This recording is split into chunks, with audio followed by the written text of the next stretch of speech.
pelo Senhor, que o Senhor possa conduzi-lo, ó Deus, de maneira que nos leve a uma mudança de atitude, que nos leve, ó Deus, a uma aproximação maior do Senhor.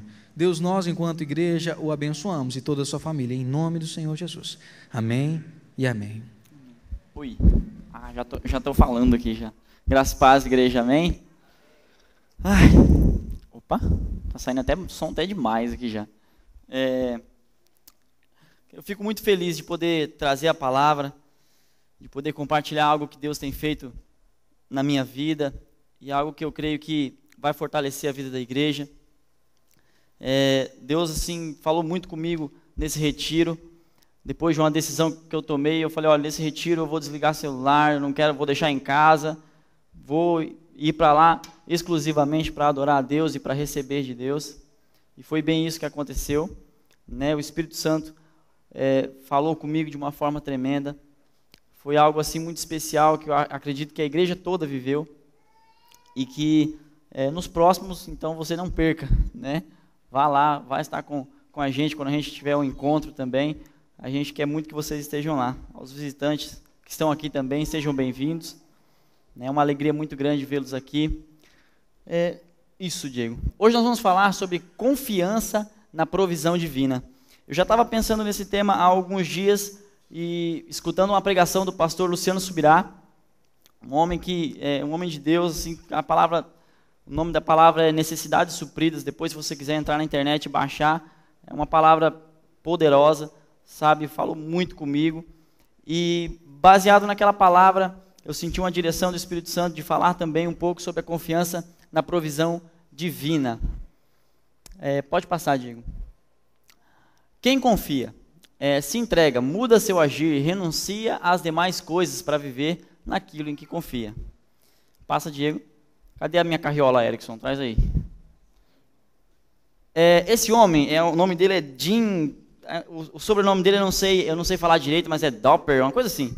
É um nome em inglês lá. Esse cara é muito louco, ele faz esse esporte aí, ele estica uma corda num Grand Canyon, né, a altura, você pode ver lá embaixo, não precisa nem falar muito. Pode colocar aí em cima aqui, Erickson, obrigado. Já você vai entender, viu, querido? Não se assuste, não. Então, esse cara, ele faz esse esporte aí, sem proteção nenhuma, ele simplesmente fala, eu vou atravessar, claro que ele pratica muito, acredito, né, que ele não ia colocar a sua vida assim, tão à prova, mas ele vai lá e sai andando em cima de uma cordinha e tal, sem camisa, sem proteção nenhuma, só de calça jeans e descalço. Eu estava pesquisando, na verdade, sobre esse esporte e achei interessante trazer para a igreja dar uma olhada. E aí eu me lembrei de uma história.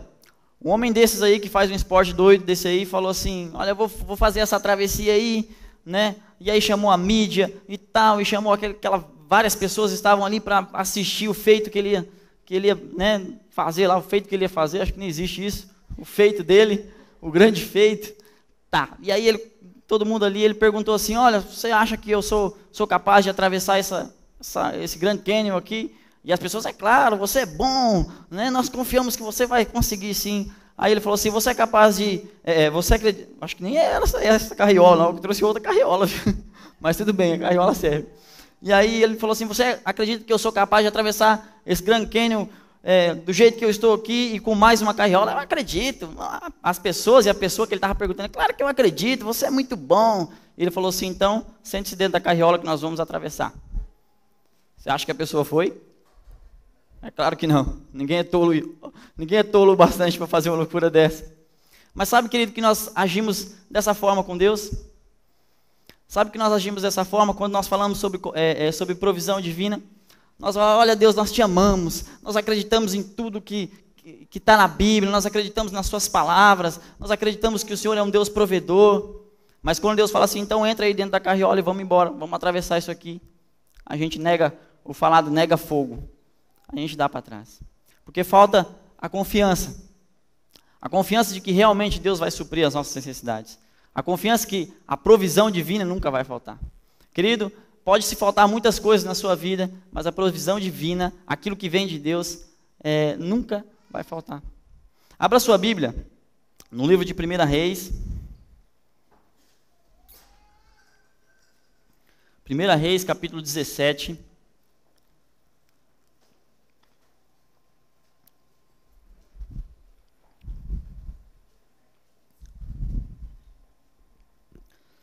Nós vamos ler do versículo 1 ao 6 primeiro, né? Do versículo 1 ao versículo 6. Nós vamos falar um pouco sobre a história de Elias e logo mais para frente também sobre a viúva de Sarepta. E versículo 1 diz assim: Ora, Elias de Tisbe, em Gileade, disse a Acabe: juro pelo nome do Senhor, o Deus de Israel, a quem sirvo, que não cairá orvalho e nem chuva nos anos seguintes, exceto mediante a minha palavra. Depois disso, a palavra do Senhor veio a Elias: saia daqui, vá para o leste e esconda-se perto do riacho de Querite, a leste do Jordão. Você beberá do riacho, e dei ordem aos corvos para o alimentarem lá. Ele fez o que o Senhor lhe tinha dito. Foi para o riacho de Querite, a leste do Jordão, e ficou lá. Os corvos lhe traziam pão e carne, de manhã e de tarde, e ele bebia a água do riacho. Então, Elias chegou para Acabe e falou: olha, não vai chover, vai parar de chover. E não sei dizer para vocês, talvez Acabe queria matar ou queria que Elias prestasse conta disso, mas Acabe estava procurando Elias. E aí Deus dá essa palavra a Elias: sai daí, vá para o leste do Jordão, lá perto do riacho, lá você vai beber e os corvos vão te alimentar. Querido, Elias entra num lugar de provisão sobrenatural. Você consegue imaginar isso? Uma pessoa que está lá na beira de um riacho, e os corvos, aquelas aves, trazendo o pão para ele, trazendo carne para ele. É muito difícil imaginar esse tipo de coisa. E eu fico mais impressionado com a vida de Elias. Não é a primeira vez que eu falo sobre Elias. Esses dias atrás eu estive falando sobre Elias na reunião de oração. O quanto Elias sabia discernir a vontade e a voz de Deus. Porque se Deus chegasse para você hoje e falasse: olha, você vai ter que ir para, sei lá, Colorado do Oeste, vai ter que ficar lá sem comer, e eu vou dar ordem aos corvos que vão te levar comida lá, você acha que você faria? Sabe o que é você não, vou falar de mim agora. Sabe o que eu faria? Eu falei: isso é a voz do capeta. Isso não é para mim não. Que negócio é esse? Rapaz, da onde que vai aparecer um corvo que vai me trazer carne, que vai me trazer comida? Tá doido. Não vai trabalhar não, para você ver se você não vai ficar aí. E aí, isso teve, sabe, esses dias que antecedem a pregação, teve martelando muito forte no meu coração. E nós vamos ver agora a partir do versículo 7, onde diz assim: algum tempo depois, o riacho secou-se, por falta de chuva. Então a palavra do Senhor veio a Elias: vá imediatamente para a cidade de Sarepta, de Sidom, e fique por lá. Ordenei a uma viúva daquele lugar que lhe forneça comida. E ele foi. Quando chegou à porta da cidade, encontrou uma viúva que estava colhendo os gravetos. E ele chamou e perguntou: pode me trazer um pouco d'água numa jarra para beber? Na verdade, é só até aí, por enquanto. Querido, Deus dá uma ordem muito esquisita, né? Para Elias: Elias, sai agora de onde você está, vai para uma cidade, lá na cidade de Sarepta, que eu já dei ordem a uma viúva, que, no grosso modo, que ela vai lá te sustentar uns dias lá. Ela vai te sustentar, uns dias não, ela vai te sustentar. Rapaz, se a gente for tentar procurar o conceito de viúva naquela época, a maior parte das viúvas eram pobres. Por quê? Uma vez que o marido morreu, os filhos, normalmente, as que eram pobres, né, normalmente o filho não tinha idade e nem força. Na verdade, não é que não tinha idade, não tinha tamanho e nem força para trabalhar. Então elas viviam também da provisão, elas viviam do que as outras pessoas entregavam a ela. E mesmo que uma viúva fosse rica, se Elias chegasse até ela e se aproximasse dela só para ter alguma coisa, era muito vergonhoso diante da sociedade. Então isso é muito esquisito. Eu fico imaginando que parecia que estava tudo certo, né? O pastor Luciano Subirá até fala isso. Ele fala assim: parecia que estava tudo certo. Não, vai para lá, tudo bem, já dei ordem para a viúva, mas só que só a viúva não sabia disso. E aí no versículo 10, que eu até li adiantado, a palavra de Deus diz assim: ele foi, quando chegou à porta da cidade, encontrou uma viúva que estava colhendo gravetos. Ele a chamou e a perguntou: pode me trazer um pouco d'água numa jarra para eu beber? Enquanto ela ia buscar a água, ele gritou: por favor, traga-me também um pedaço de pão. Mas ela respondeu: juro pelo nome do Senhor, o teu Deus, que não tenho nenhum pedaço de pão, só um punhado de farinha num jarro e um pouco de azeite numa botija.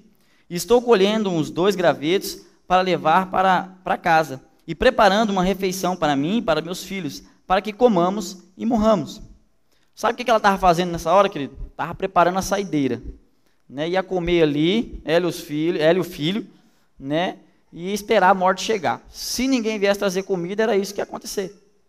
Então você imagina o que passa no coração dessa viúva quando Elias chega para ela, olha, vai lá, me traz água e ainda me traz, né, o pão. E ela fala, olha, eu não tenho nada.